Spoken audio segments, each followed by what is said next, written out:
I'm George Woodworth. I was paralyzed 7 years ago in a hunting accident, and since then I've learned to drive over again, but it's become increasingly difficult to get me in and out of the vehicle that we have now, and more so hard on my wife than myself.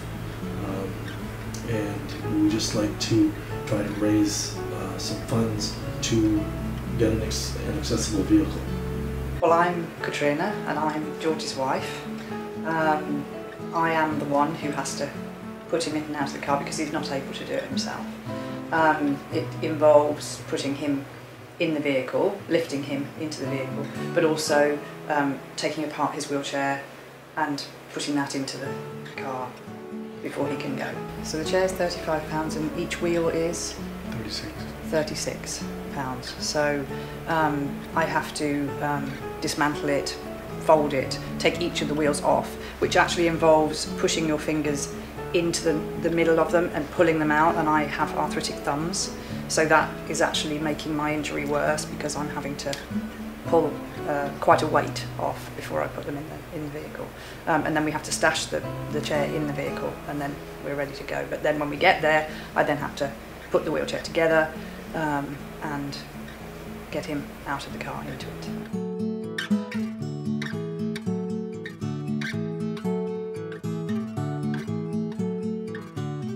Having a vehicle that I could get in and out of on my own would mean that I could go get supplies for the work I do on my own. I could go buy my wife a birthday present without taking her along and trying to say, you know, I'm going to be 5 minutes, don't look.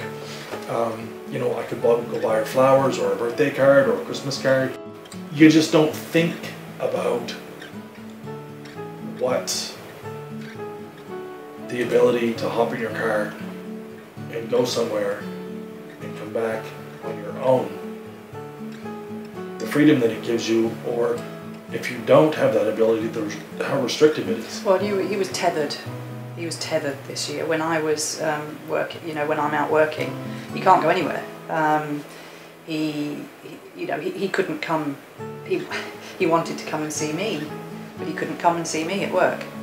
He wanted to bring me some lunch one day and he just couldn't do it. And it means if I'm at work, he's stuck at home. There's nothing that he can do. If he got a call saying, you know, we want to see you about your woodworking or something, he just simply can't go. He has to say, I've got to stay at home until my wife comes home. And then he has to make sure it's okay with me to go. So it's, if you actually think about it, because I don't think people do, it's incredibly restrictive. Incredibly. It's like being a child again. It would liberate him. It would bring a part of him back that I know he's lost. That's a big thing, because I know what a considerate person he is, but he can't express that part of himself because he's not free to do so because he's so dependent. Well, it changes who you are. It changes who you can be. It changes who you're free to be. If you find that you're in a position to help us in any way, then I think it would make an incredible difference in our lives, not just to me, but mostly in fact to my husband, who needs to recover something of what he was, and give him some of that independence that we can, because obviously we can't cure his injury, but we can make his life more how it used to be by helping him to regain some of the person that he used to be. Thank you.